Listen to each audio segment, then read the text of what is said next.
Hey everyone, it's me, Estella. So I filmed the AP exam Q&A this weekend on Saturday, and well, it got deleted. I don't really know how, but somehow my computer erased the file and had already deleted it from my camera, so I have to refilm it in this wonderful hotel room because I'm out of town for the tennis team. So I'm sorry for the crappy lighting, and I am sorry for the fact that I look like a mess because I've been awake since 5 a.m. this morning and I got 3 hours of sleep and I'm exhausted. So yeah. So today we're going to be doing the AP exam Q&A, and I will be using questions from YouTube and then questions from Instagram. And since I filmed this before, I already know it's going to be split into two parts. So this is going to be part one. Not two, part one. So yeah, I hope you guys enjoy this video and find it helpful. And if you do, please leave a thumbs up because it's 11 p.m. and I'm filming this in a hotel room. So yeah. Okay, let's get into the video. Okay, so the first question is from Jade Williams. And the question is, what originally made you so confident about taking the exam? And sorry for the light, by the way, shining on me is from my computer. Which I have right here. So, what made you so confident originally about taking the exam? I'm assuming just taking AP exams in general. And what continues to keep you positive that you'll do well? Well, I have to say that I was never confident about taking the AP exams ever. Both my freshman year and my sophomore year, I freaking out the whole time, and yeah, so I was never really confident about my abilities. So yeah, and I'm not confident at all this year. I'm actually 100% certain that I'm probably not going to get a 5 this year, and that I'm probably going to get at least two 3s or 3s because I don't know. It's just AP exam prep is not going well this year. So what continues to keep you positive that you'll do well? Well, I think I just answered that question. I'm not really positive that I'll do well. Okay, so Dia, I think, asks, what tips do you have specifically for the multiple choice section of AP exams? The only tip I can really give you is do a lot of practice tests because you need to get used to the amount of time that you have for the multiple choice section, so you want to do it a lot, like at least 3 times do the practice test, at least the multiple choice part, because the biggest problem with AP exams is usually timing, so you really need to get used to kind of going really fast through the multiple choice and not really being able to check your answers. So I definitely just recommend doing lots of practice questions. Okay, so Q&A from Sebastian F. I have 2 questions. What do you do the day before the AP exam? The day before an AP exam, I usually review all of my notes, like I reread everything. I go over the practice tests that I did and all the questions that I missed and all the questions I wasn't sure about. And I've usually by then made like a study guide where I have all the questions and then all the answers, and then I look over that. But if you don't have time to do that, then just go over the practice tests again.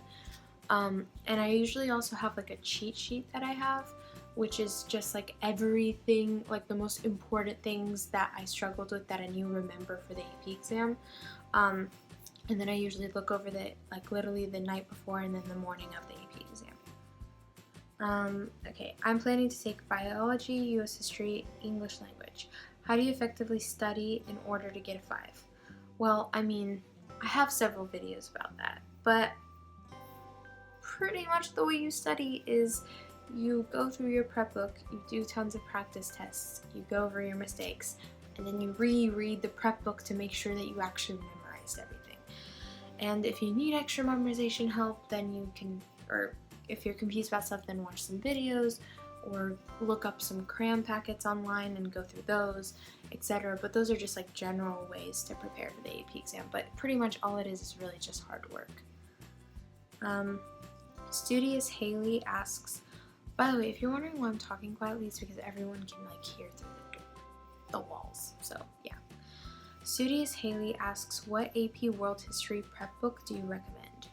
I'm currently using the Barron's one, and I have the Princeton Review one, but I like the Barron's one more. So yeah.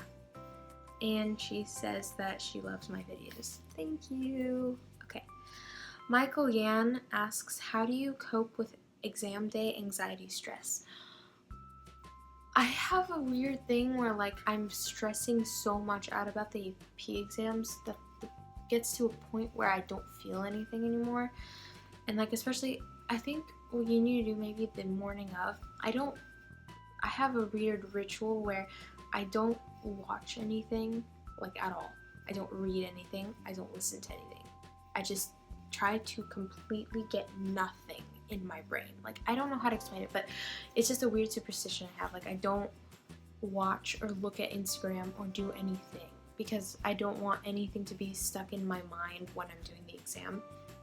On the car ride there, while I'm drinking my morning coffee, I usually have a coffee before the exam just to make sure my brain is like super focused. I usually am just reading my notes that I prepared the night before, and then on the car drive there I'm reading my notes, and then while I'm waiting to get into the room I'm reading my notes. So everything, my brain is just entirely focused on that subject. And then I go into the exam, and obviously when I'm like bubbling everything, I'm thinking about like, okay, this is, you know, the moment, this is the AP exam. So I just try to kind of calm myself and just pretend like it's a war almost, and just like do the best you can, because that's all you can do, if that makes sense. I know that kind of sounds weird, but yeah. Vanessa Carrillo, Q&A, what is the career path you would like to follow? Oh, this one isn't really related to AP exams, but I'm going into business, hopefully, so yeah. Okay, and by the way, if I butcher anyone's names, I apologize. I'm sorry if I mispronounce your name, but okay. Ulysses Altamirano asks, I know you haven't taken the AP World History exam, but what sources, websites, grant packets, videos, prep books, etc. are you currently using to study? Please share your resources. Okay, so I'm using the Barron's book, and I'm also kind of using the Princeton Review, but I'm pretty much just using the Barron's. I am also using some crayon packets that I found online. Probably in my next study with me, I'll put all the links in the description, because why not? So they're just like big crayon packets that I found online. There's like a ton of resources for world history online, so I will list them all below my video. So yeah. Okay. Q&A from Crystal Perez. What do you do when the information doesn't really stick? Okay, that I can totally relate with. Usually that happens when your brain isn't really focused, and also, I mean, you know, it's kind of hard to memorize an entire book just by going through it once.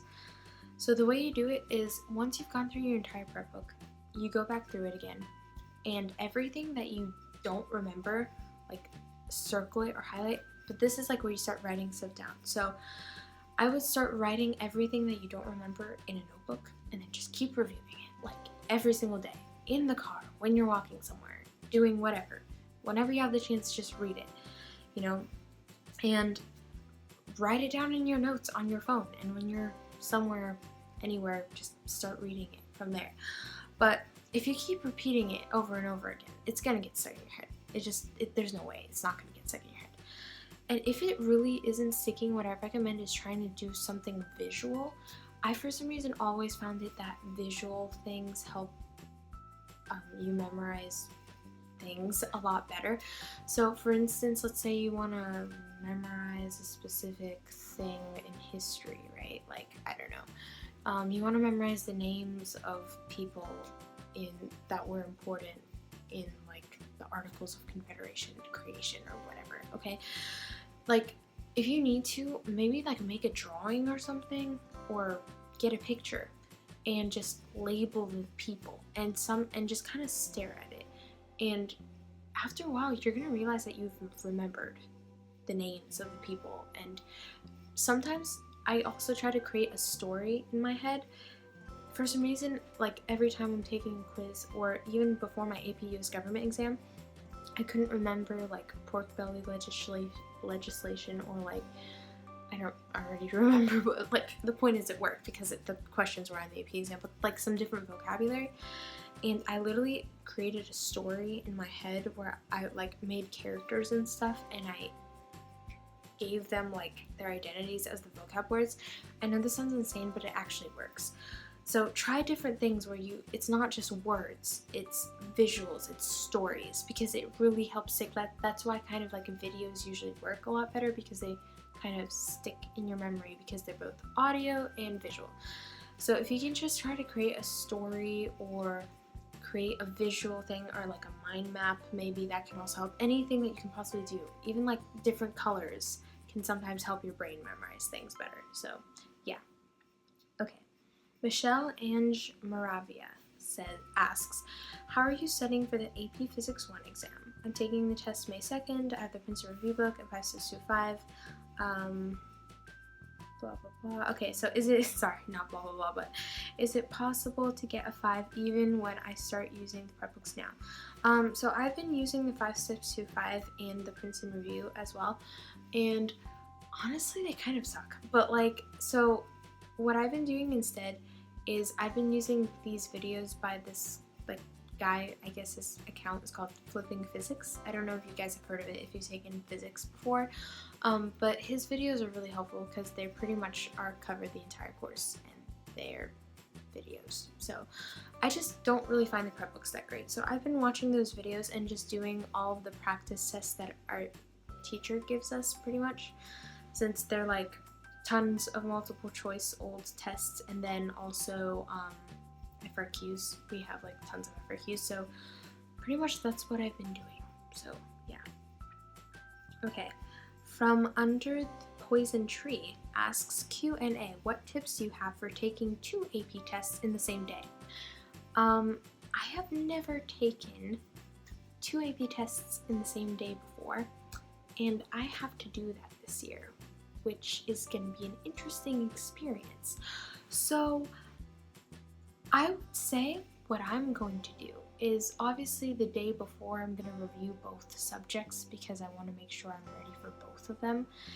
And pretty much before, like the night before, like pretty much the last 3 hours of studying will be probably dedicated to the test in the morning.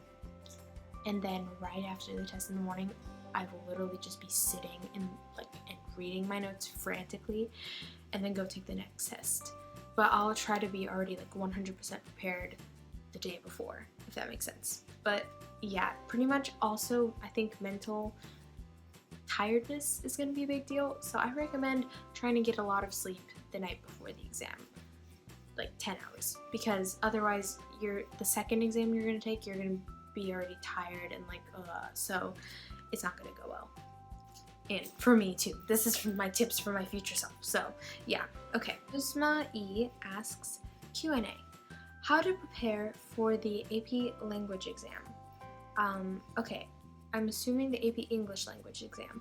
So should I just do practice tests? I recommend doing tons of practice tests for the multiple choice, and for the FRQs, just reading over the prompts like in the old College Board FRQs, and then reading that corresponding best FRQs, not like all of them, but the best ones, and just reading tons of them and taking notes on some of them, because eventually you're going to start to get a sense of what the best FRQ responses look like, and you will start kind of writing that, if that makes sense. And also obviously try to write maybe a couple for each type before you take the AP exam, just to kind of get comfortable with the timing, because that's also a huge problem. The timing, writing the essays in such a short amount of time, is also a big deal. So yeah. Also, how's the APUSH multiple choice since you took it, and what topics did you mostly focus on? By the way, I love your videos. Thank you. Okay, for the APUSH multiple choice, it was not hard for me, at least. It was very general. It was like pretty much it's stimulus based, so you have like an image or quote, usually it's quote, and then you have like 3 or 4 questions based off of that quote. And usually there's like a lot of hints in the quote, so it kind of brings back your memories of that topic, which is really helpful. And sometimes it's just like you have to assume something from the quote, so it's not even hard because you don't even really know that much to answer the question correctly. And there was just some really easy questions, but I mean, for multiple choice at least. So yeah, and the topics I mainly focused on was everything, honestly. Okay, pretty much I focused on the most. Foreign policy was a really big thing that I struggled with, so I really had to work on memorizing like changes in American foreign policy, and like the different legislation and stuff, like Monroe Doctrine, like, you know, imperialism and everything like that. So I had to kind of work on memorizing that. And also the World Wars, definitely, Civil War, Spanish-American War, you know, I don't know, I'm trying to remember. Oh, 50s, 60s, 70s usually get asked a lot. Gender, like talking about women's rights is always like a huge thing. Also, obviously, slavery, always a big thing. And like just like those general trends over time, you know, like race, gender divisions, and women's rights. Like they're gonna probably ask you to analyze how it changed over time, like one period versus the other, that kind of stuff. So yeah, I would prepare in that way. But usually the prep books kind of help you with that. So okay, Raymond Zhao, I think that's how you say it, asks, when you do the Princeton review, do you actually do a practice test before starting content review like it says at the start? Anyway, so everyone recommends doing that, and I never do that. I don't know why, I just don't like to do that, because I anyway am that kind of person, like, I feel like you should go over everything because the stuff that you're not going to go over, you're going to forget. So I always just first go through the whole book and then I take practice tests. That's just my thing though, so I'm not an expert or anything. Okay, Alex Wright. Unfortunately, my school's cutting out most of our AP exams or classes.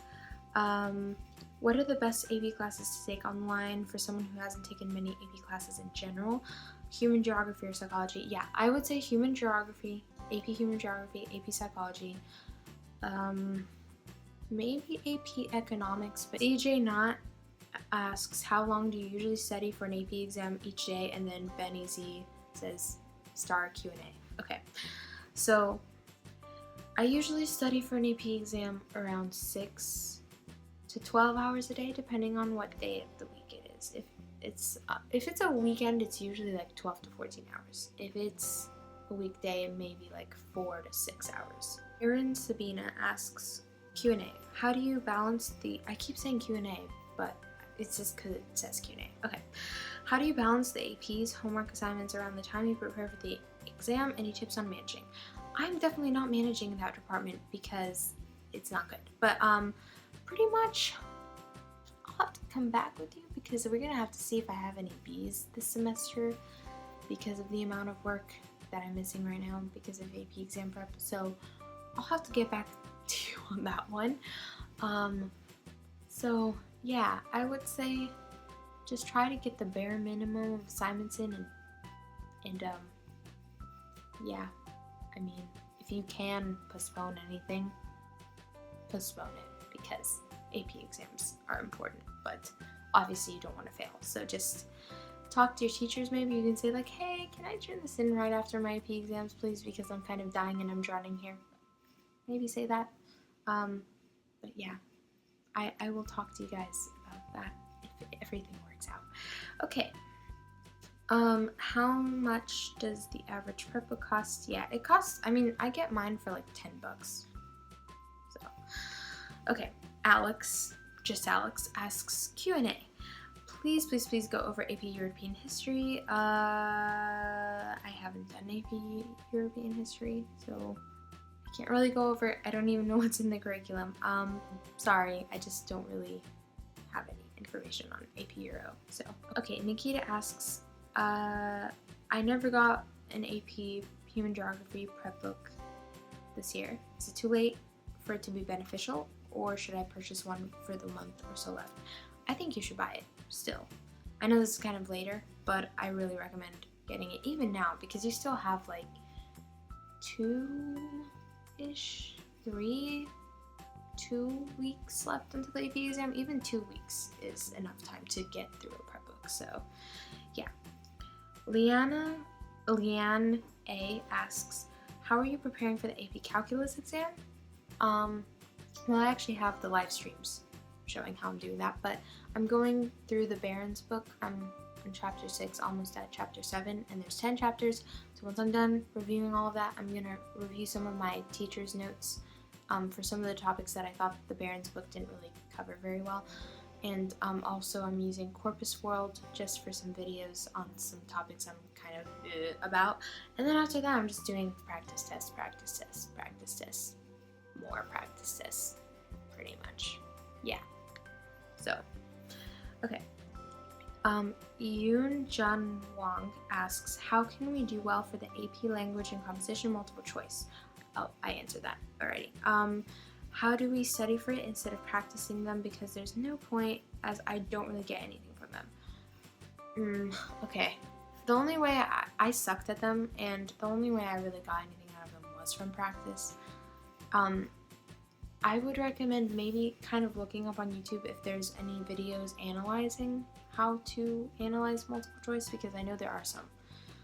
Just look up like AP English language multiple choice, and usually there's some teachers who kind of go through a passage and help you answer the questions, and you kind of see the logic behind it and how it's actually like the answer is like right there, you just missed it.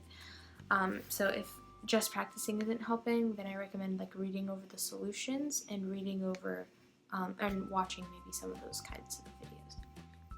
Okay, Rami Sbahi, apologize, asks, have you self-studied for any AP exams? If not, do you plan to do so in the future?